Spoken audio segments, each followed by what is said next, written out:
दोस्तों को नमस्कार, जय हिंद, बहुत बहुत स्वागत है आपका। मैं हूं राजेश शर्मा, आप देख रहे हैं मेरा YouTube चैनल राजेश गुरुजी। दोस्तों, अगर आप चैनल पर नए हैं तो चैनल को सब्सक्राइब जरूर कर दें। आज मैं आपको बताना चाहता हूं, आदेश पर आदेश आ रहे हैं इस सत्र में। जिन भाइयों की ज्वाइनिंग हो गई है वो भी परेशान है, जिनकी ज्वाइनिंग नहीं हुई है वो भी परेशान है। मित्रों, आखिरकार अतिथि शिक्षक का जो पद है उसमें तमाम अभ्यर्थी उलझे हैं। अतिथि शिक्षक जो कई वर्षों से काम करते चले आ रहे हैं वो तो उलझे ही हैं, साथ में अब नए अभ्यर्थी जो टीचर बनने की योग्यता रखते हैं, तैयारी कर रहे हैं, वो भी चॉइस फीलिंग करने के बाद स्कूलों में ढूंढते फिर रहे। स्कूल में जाते हैं, वहां पर बोला जाता है कि यहां पर तो पद अभी कल भर गया, आपकी ज्वाइनिंग नहीं हो पाएगी, माफ कीजिएगा, आप कहीं दूसरी जगह जाइए। अब कई ऐसे भाई हैं जो अतिथि शिक्षक की खोज में निकल चुके हैं। आखिरकार उनने यह सोचा है कि कभी ना कभी तो हमको ज्वाइनिंग मिलेगी, लेकिन भाइयों अगर ज्वाइनिंग मिल गई तो क्या गारंटी है कि आप कितने दिन तक यहां पर काम करेंगे।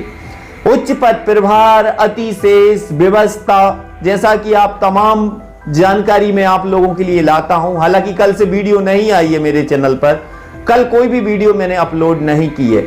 कई भाई कह रहे थे सर आज 25 तारीख है, आज के बाद में सब सिस्टम खत्म हो जाएगा। मैंने पहले ही कह दिया था, चिंता करने की बात नहीं है। लोक शिक्षण संचालनालय एक टॉपिक पर कम से कम 10 आदेश जारी करता है। अब दिनांक में वृद्धि हुई है, 28/10/2024 तक आप स्कूल ज्वाइन कर सकते हैं। स्कूल ज्वाइन करें कैसे? क्योंकि अतिशेष और उच्च पद प्रभार के कारण हजारों अतिथि शिक्षक बाहर हुए हैं। चॉइस फिलिंग करवा ली गई है, तमाम डाटा भरा हुआ है लोक शिक्षण संचालनालय GFMS पोर्टल पर। इतने पद हैं, इतने अभ्यर्थियों ने रजिस्ट्रेशन किए हैं। अगर वर्ग 1, वर्ग 2, वर्ग 3 के तमाम नियमित शिक्षकों को अगर एकत्र कर दें, फिर भी 10 लाख से ऊपर रजिस्ट्रेशन अतिथि शिक्षकों की पोर्टल पर हैं। ये वो अभ्यर्थी हैं जो अतिथि शिक्षक बनना चाहते हैं, जिन्होंने रजिस्ट्रेशन किया है, सत्यापन करवा दिया है और अब परेशान है, मानदेय कभी मिलता नहीं है समय पर। मित्रों, अगर भाइयों आपको एक सजेशन देना चाहता हूं, अगर आपके लिए कोई दूसरा रोजगार मिल रहा हो, आप नए हैं, इसमें आना चाहते हैं, तो आप उसकी तैयारी करें, इससे बेटर वो जॉब होगी। मित्रों, ऐसे भाई जो 14 और 15 साल काम करते चले आ रहे हैं, उन्होंने आशा छोड़ दी है, उनको बाहर कर दिया है, उनके लिए प्राथमिकता भी नहीं दी जा रही है। दोस्तों, पहले जो भर्ती हुई थी वो पुराने अतिथि शिक्षकों की थी, लेकिन 20% अतिथि शिक्षक उसमें बाहर हुए। फिर भी कई भाइयों ने गीत गाए कि इनको प्राथमिकता मिलेगी, इनको पहले लिया जाएगा। आपको बताना चाहता हूं, एक ऐसा स्कूल सचिन नामदेव सर, जो कि उनके पास का ही एक स्कूल है, उनने मुझे कॉल किया, बताया सर 3 अतिथि शिक्षक पुराने थे, वहां पर उनकी रिक्वेस्ट भेजी गई और किसी कारणवश रिक्वेस्ट रिजेक्ट हो गई। बाद में तीनों की रिजेक्ट हुई, वो DPI के चक्कर लगाते रहे और DPI के चक्कर लगाने के बाद फिर चॉइस फीलिंग चालू हो गई।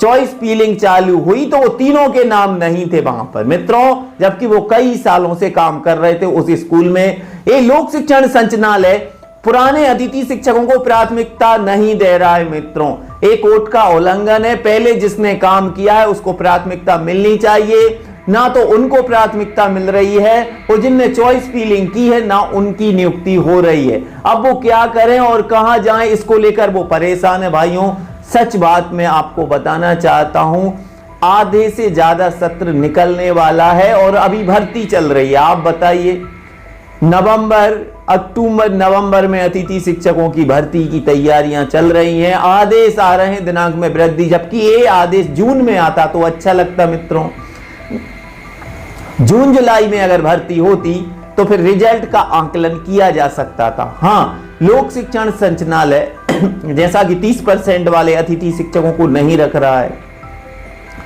उनमें कई ऐसे अभ्यर्थी हैं जिन्होंने 2 और 3 महीने पढ़ाया, वो 30% का शिकार हुए हैं, उनके बदले दूसरा रखा जा रहा है।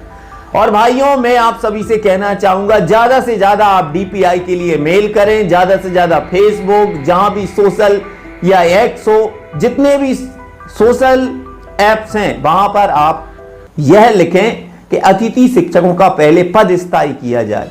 भाइयों, अगर ये पद स्थायी होगा तो आपके लिए कोई दिक्कत नहीं होगी। आप आसानी से वहां पर काम कर सकते हैं। लेकिन इसी की सोच में, इसी रोजगार की सोच में हजारों अभ्यर्थियों ने अपना जीवन बर्बाद कर दिया दोस्तों। 45 से 50 की उम्र है, अब वो क्या तैयारी करेंगे, क्या चयन परीक्षा निकालेंगे, क्या पात्रता परीक्षा निकालेंगे मित्रों। जैसे गुरुजी ने कोई परीक्षा पास नहीं की, उनको एक परीक्षा हुई थी उनकी नियमित करने के लिए, विभागीय परीक्षा जिसको बोला जाता है। उसमें कई गुरुजी ऐसे थे, कई तो पास हो गए लेकिन कई फेल हो गए, और फेल होने के बाद उनको फिर से मौका दिया गया। 4 बार उनको मौका दिया गया और 4 बार में भी वो परीक्षा पास नहीं करवाए, उनको डायरेक्ट नियमित किया गया बिना परीक्षा के। वो गुरुजी जिनके पास में डीएड भी नहीं था, बीएड भी नहीं था, शिक्षा विभाग ने उनको नियमित किया। 2006 की पात्रता परीक्षा में बिना डीएड बीएड भर्ती हुई थी, बाद में उन शिक्षकों को डीपीआई ने आसानी से प्रशिक्षित कर दिया, डीएड भी करा दी, बीएड भी करा दी। तमाम भारत के स्कूलों को देखा जाए तो NIOS के माध्यम से उनको डीएलएड करवा दिया गया 10,000 रुपए में। आज कोई अतिथि शिक्षक अगर एडमिशन के लिए जाता है तो उसे 1 लाख रुपए की डिमांड की जाती है, कोई अनुभव उसका नहीं देखा जाता। सरकार को कहीं ना कहीं, जैसा कि पहले प्राइवेट स्कूलों में पढ़ाने वाले शिक्षक पत्राचार से उनको डीएड करवा दिया गया, लेकिन अतिथि शिक्षकों के लिए कोई भी कुछ आरक्षण नहीं मिला है। सिर्फ 25% का आरक्षण मिला है, वो भी ऐसा है मित्रों बहुत पहले मिल चुका है। लेकिन पिछले वर्ष अतिथि शिक्षकों की महापंचायत हुई थी और महापंचायत में बहुत बड़ी बड़ी घोषणाएं हुई थी। घोषणा की थी मध्य प्रदेश के पूर्व मुख्यमंत्री शिवराज सिंह चौहान जी ने, और उन घोषणाओं पर अमल नहीं हुआ है।